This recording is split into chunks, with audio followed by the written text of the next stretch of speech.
Oh, yippee!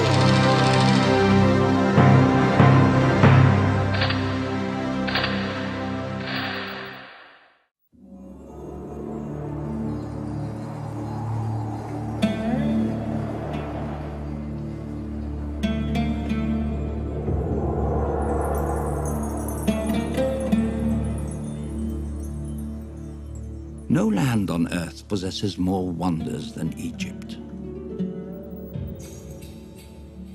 Wonders long hidden, but revealed occasionally in a glint of gold or a curious tale.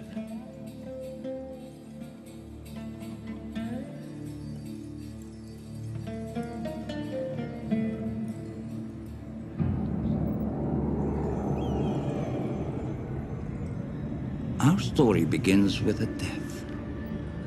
The death of an unusual boy. Worshipped as the son of Ra, the sun god. He was a pharaoh of Egypt 3,000 years ago.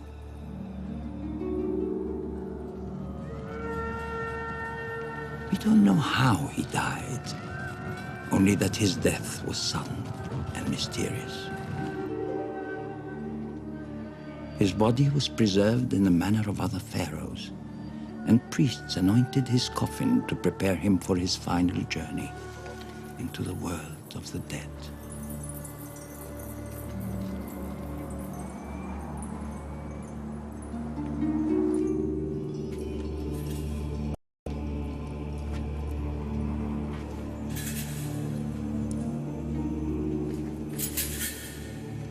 The rituals had to be finished before his father, the sun, descended into darkness.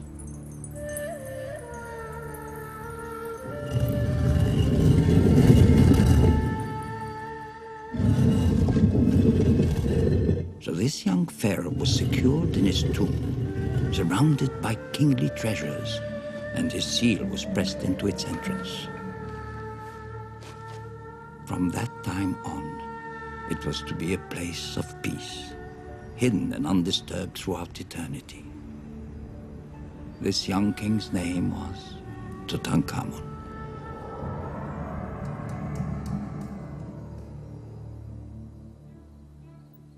For 3,000 years, King Tut and his tomb in the Valley of the Kings remained concealed beneath shifting sands. Other tombs were discovered and completely pillaged, but not his.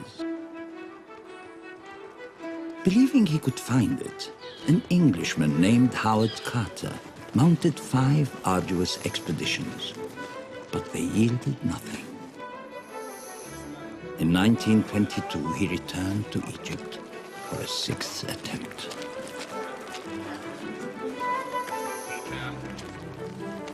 السلام عليكم. وعليكم السلام ورحمة الله وبركاته. أيوة. العصفور.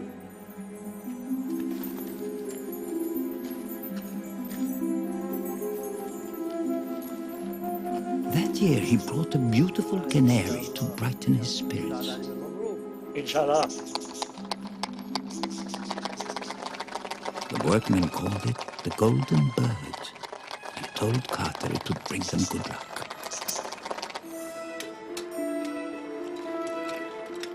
But as work began, success seemed a remote prospect, and time was running out. Carter's benefactor, Lord Carnarvon, was an English earl fascinated by Egypt. But even he was losing faith and had threatened to cut off the money. Yet Carter persisted, knowing that if found intact, the tomb would be filled with amazing artifacts that would help us peer through the shadows of time, to glimpse a world of human splendor long lost, to glimpse our very beginnings.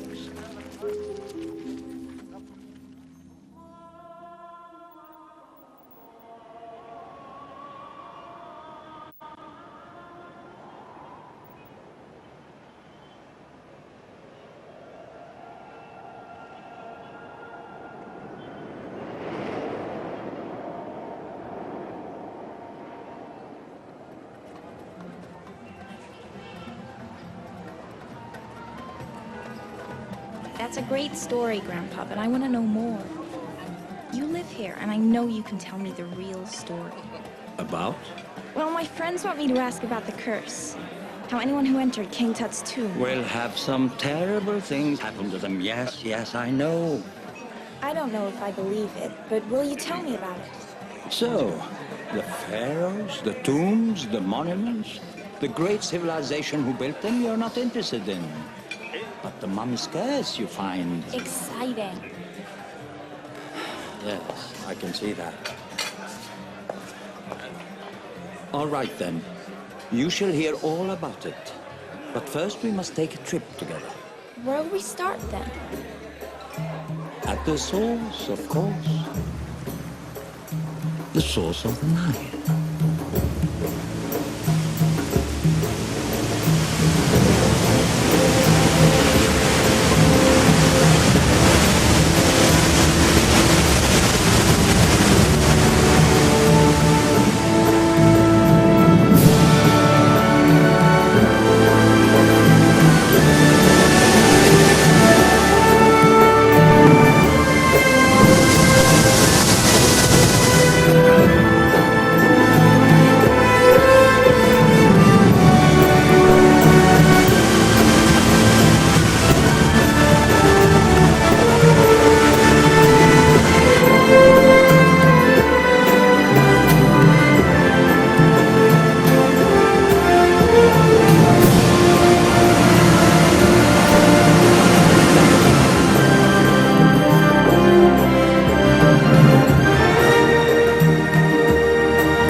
It is the longest river on Earth, the greatest river in Africa, crossing nearly half the continent.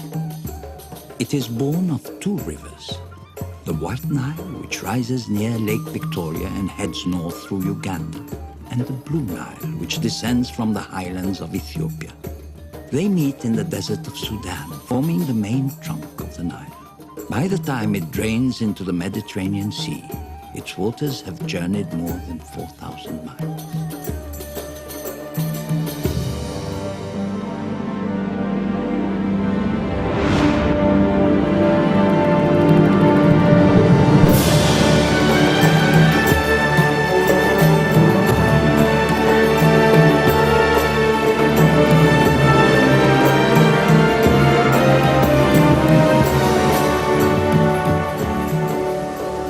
To the outside world, the source of the great river was an enduring mystery.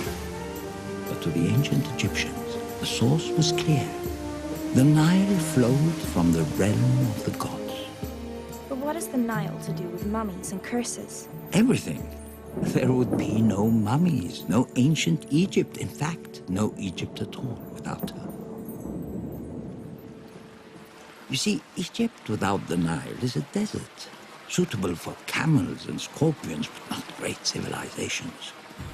It's only here, along the floodplain of the Nile, that the desert's heat is softened and arid sand is turned to rich farmland. Nourished and irrigated by the Nile, Egypt became the longest lived of all the great early civilizations. In ancient times, so much water raced down from the lush valleys of Central Africa that the Nile overflowed its banks in seasonal floods.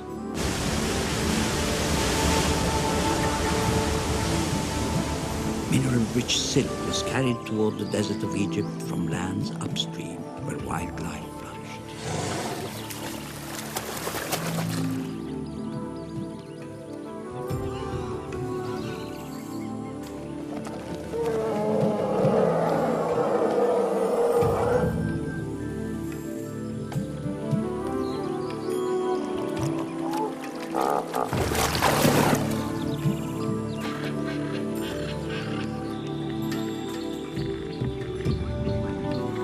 Rich land made possible a vast farming culture and a stable civilization able to turn from daily survival to works of the mind. Science, mathematics, engineering, and astronomy. They studied the heavens and the seasons, gave us the 24-hour day, and a 365-day calendar. Egypt, an old saying goes, was the gift of the Nile. But the Egyptians believed there was one thing even mightier than the Nile: the sun. The god they called Ra, the god who created everything. Each morning, with its rising, the sun god would be born. Each night in setting, he would die. But the next morning, he would rise again, never failing. He was eternal.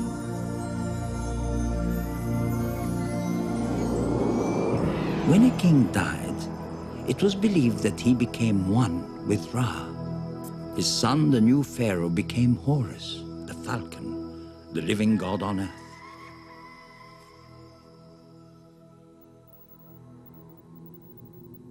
And so the Egyptians accorded their rulers absolute power, which they used to build an extraordinary empire.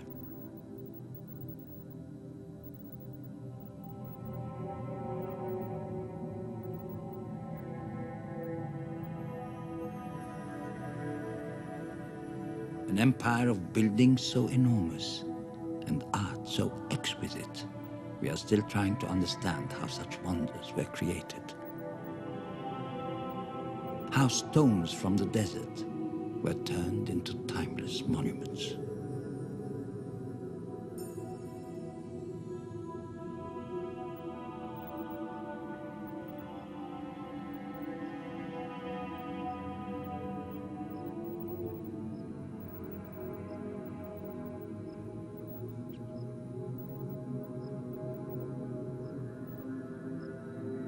Some of the oldest buildings on Earth are here, preserved by the desert air and the skill of their creators.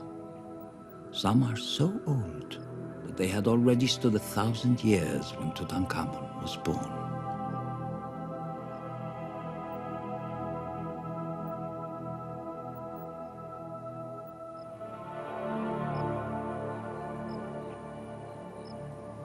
The enormous obelisks of Karnak were carved from single blocks of granite, moved hundreds of miles by boat, rolled on logs, and perhaps levered up with huge timbers.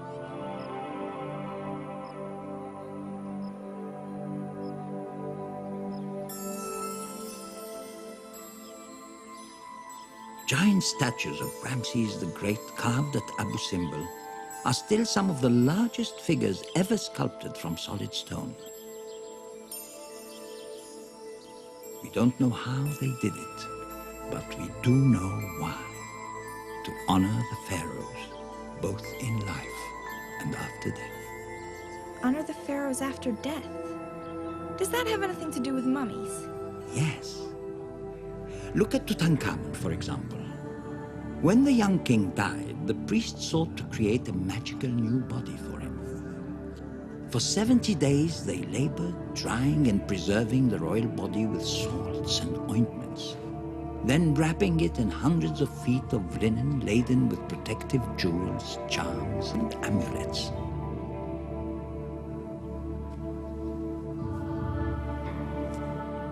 And finally crowning the mummy with an exquisite golden death mask.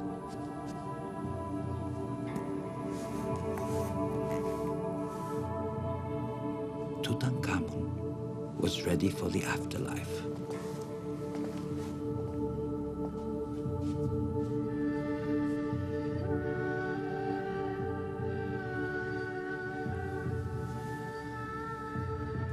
Had the boy lived and died 1,000 years earlier, he would have been buried like pharaohs long before him. A monument of colossal proportions, the man-made mountain of stone called the pyramid.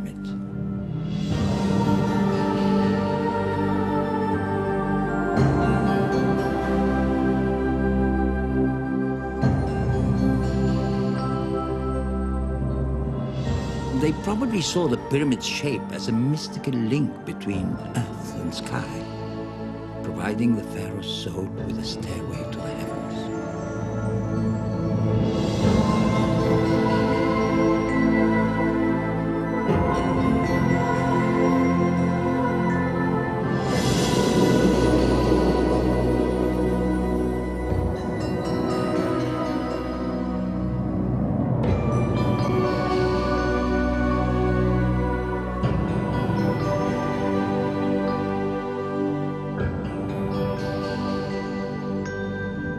fabled seven wonders of the ancient world, only the pyramids of Giza remain, built more than 4,000 years ago.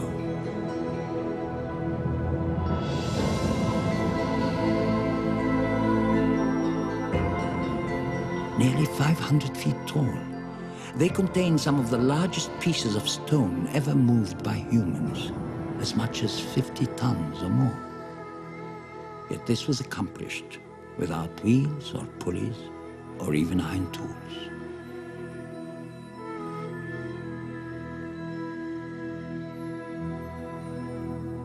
How in the world did they do it without modern machinery? The gods certainly didn't do it. They used their minds. Knowledge built these great structures. Highly sophisticated knowledge. Look.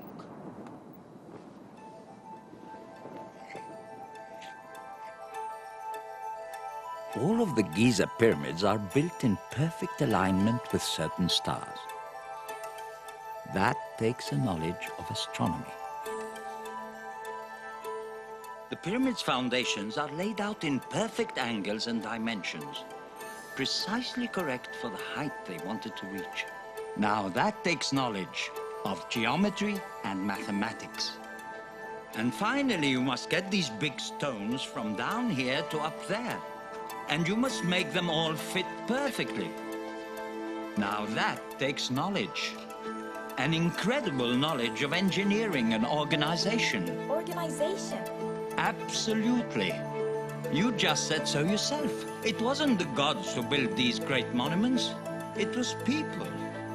Thousands and thousands of people.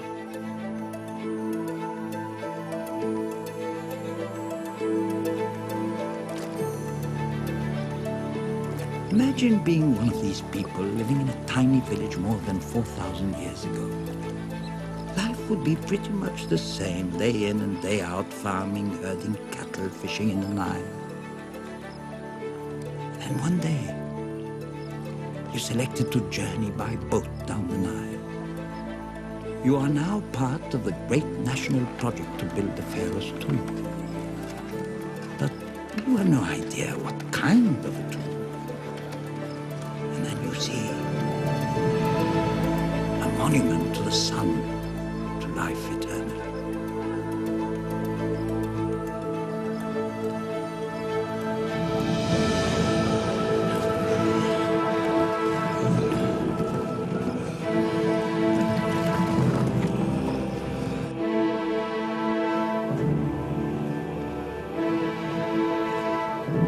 How did they move such heavy stones to such great heights?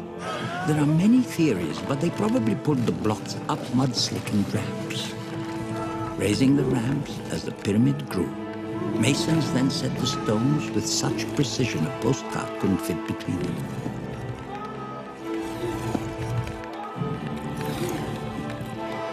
To create the Great Pyramid of Khufu, it took over 20 years, more than 2 million stone blocks, and some 20,000 people. And they might have been slaves. But now we think they were mostly peasant farmers recruited to work here part of the year. With their help, the early pharaohs built more than 100 pyramids, 80 of which survive today.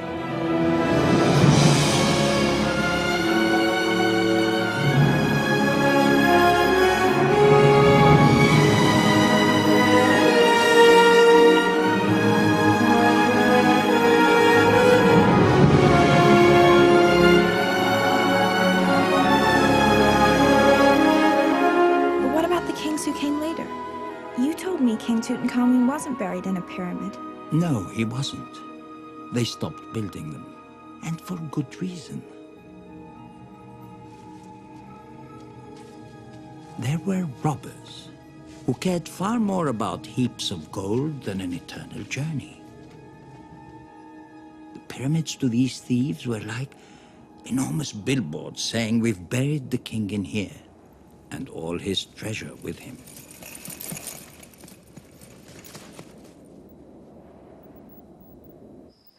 At any rate, a new plan had to be devised. That's why 500 years after the last pyramids were built, a new era of kings decided that instead of building tombs which everyone could see, why not build tombs which no one could see?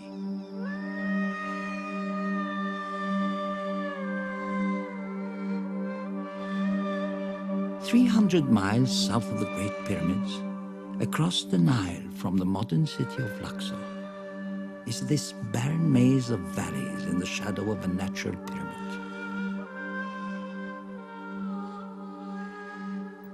Here, no thief could find the royal tombs. Here, the kings and queens of Egypt would remain immortal. Or so they thought.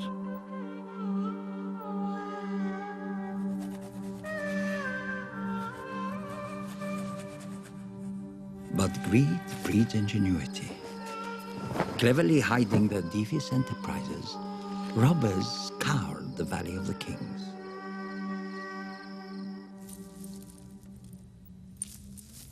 Over time, each of the valley tombs was found, broken into, and completely plundered. Except for one. Except for the tomb of Tutankhamun. That, at least, is what Howard Carter believed. And if he was right, it would be the greatest archaeological discovery of modern times. But after 5 years, he still hadn't found it. And the situation was becoming desperate. Then, on the morning of November the 4th, 1922, a water boy trying to secure his jug hit an unusual rock.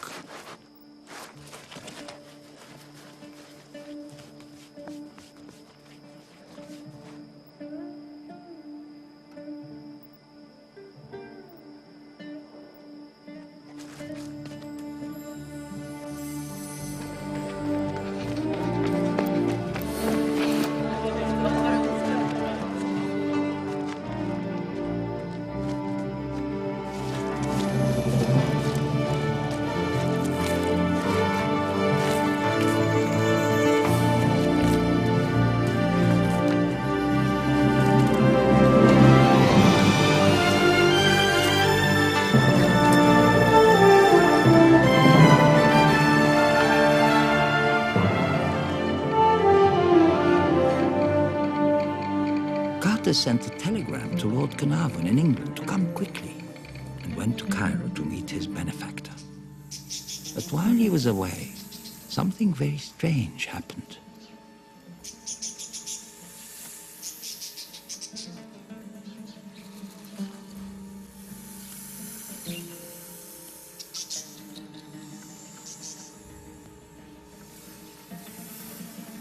The golden bird that had brought him luck was killed by a cobra.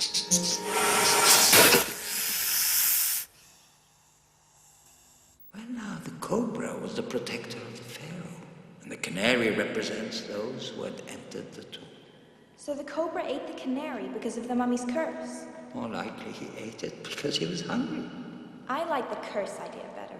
Well, certainly the workmen believed it was the curse. The death of the golden bird was a bad omen to them. It meant that someone close to the project would die within the year. Rumors of a curse mattered little to Carter. He hoped his dig would uncover a tomb like this one. The tomb of a pharaoh named Ramses VI, who ruled long after King Tut. Carter wanted to find treasure, but if not, something just as precious. Pictures. Hieroglyphs that would reveal priceless knowledge of how the ancients lived and what they believed. These images are from the Egyptian books of the dead, passports to eternity which were buried with the mummy.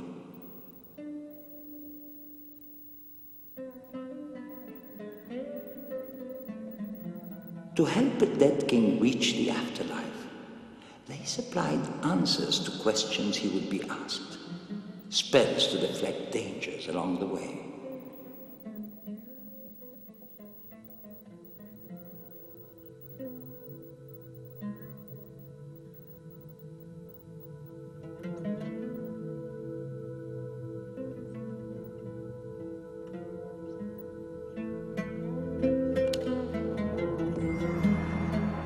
preparation for the afterlife began long before death. In grand temples once supported by these pillars, among the largest places of worship ever built, the living pharaohs gave offerings as a way of communicating with the gods in the world beyond and courting their favor.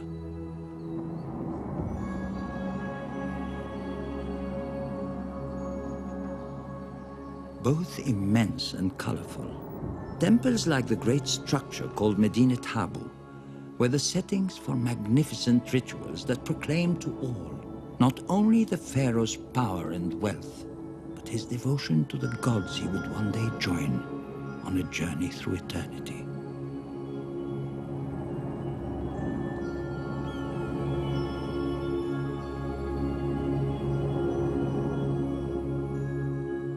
They sure seem preoccupied with life after death.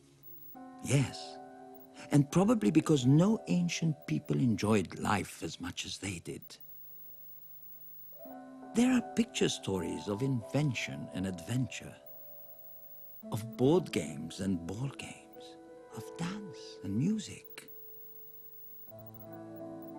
of acrobats and mechanical toys, of the affection between husbands and wives, and of family unity and love. It was the most advanced civilization of its time, and it went on for 3,000 years. But the empire they amassed attracted invaders. Among the stories on temple walls are accounts of battles against outsiders who tried to conquer the kingdom of the pharaohs.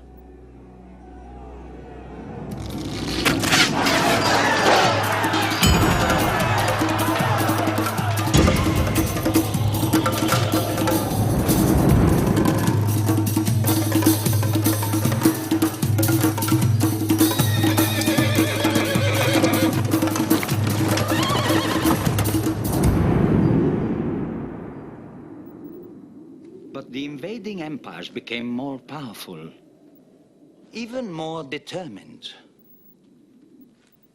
And so, gradually, inevitably, the kingdom of Egypt began to crumble.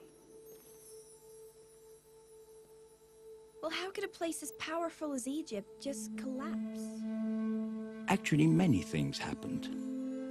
But mostly it was the weakening of the pharaoh's power through civil turmoil, making Egypt vulnerable to invaders.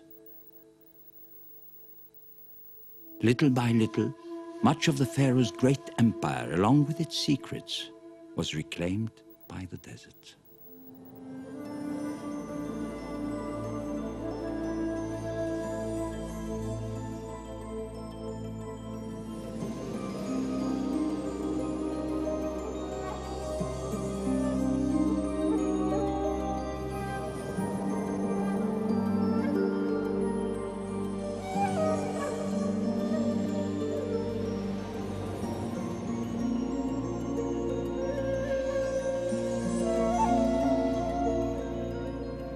But even as the monuments of Egypt crumble, the stories are rediscovered by modern archaeologists deciphering the distant past.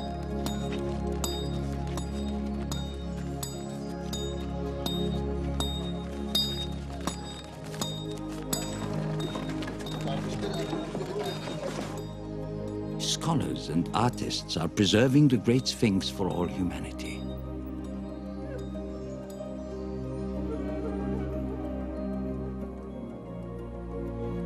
Research within the Giza pyramids has revealed the brilliance of ancient architects whose sophisticated designs prevented the collapse of these inner chambers and passageways.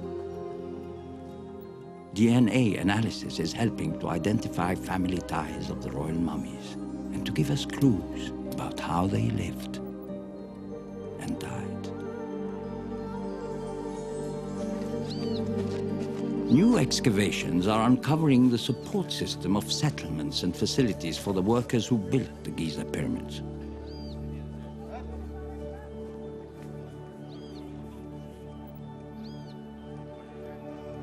These new discoveries, and many more, owe themselves, at least in part, to one discovery, not quite as modern, the tomb of a teenage pharaoh.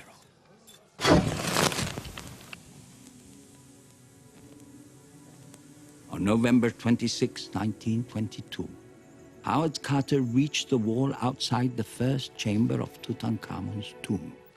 What can you see?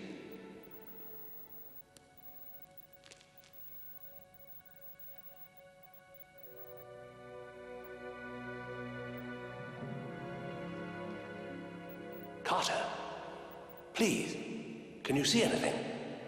Yes. Yes. Wonderful things. Wonderful things.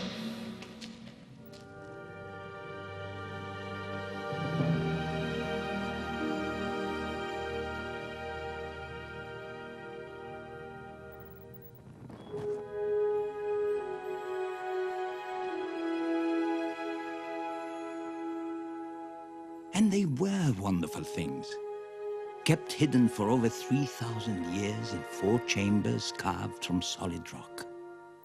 They entered to find the only intact king's tomb ever discovered in modern times.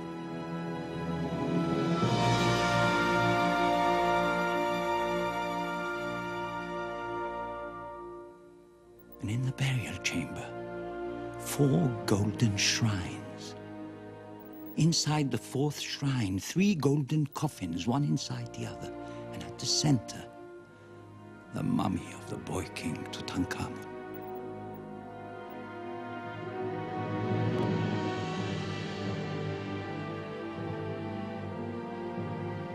This was the greatest treasure ever found in Egypt.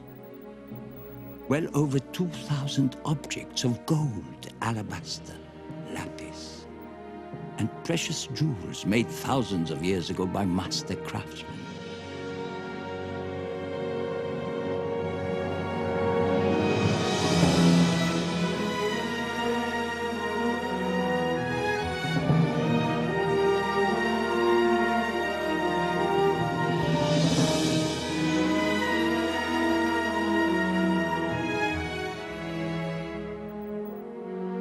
They gave us a personal glimpse of a royal life in ancient Egypt and fueled our drive to continue searching, to continue learning.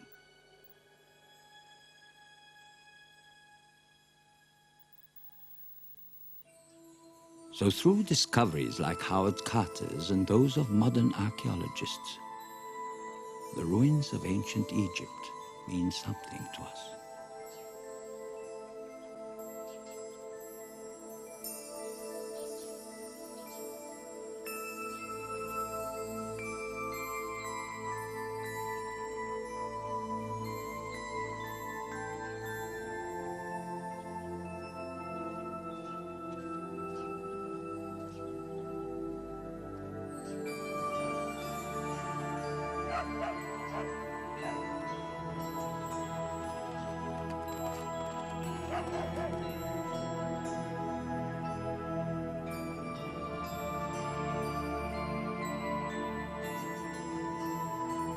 The stone creations that still loom up from the desert are new testaments of humanity's great stride forward. From hunters and gatherers, to builders of majestic structures, to dreamers of grand dreams. These stone wonders are the shape of our beginnings, towering symbols of our rise to become thinkers, artists, poets, and builders.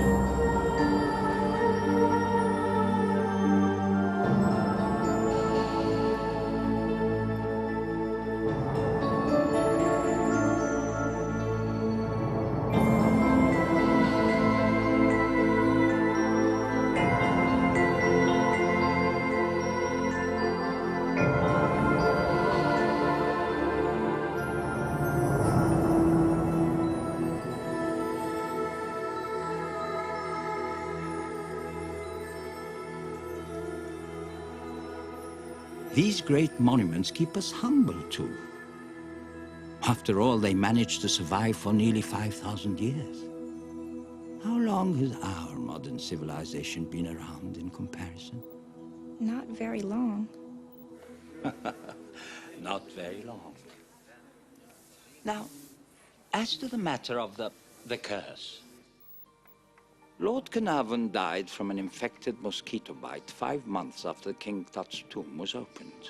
So it is true, after all. Well, Lord Carnarvon did die an untimely death. But Howard Carter lived to be 65. And the little water boy, who was one of the first into the tomb because of his size, lived to a ripe old age, as did most of the workers. Clearly, there was no curse of death. But beyond all of that, a curse, you see, flies in the face of everything the Egyptians believed in. You mean life? Yes, life.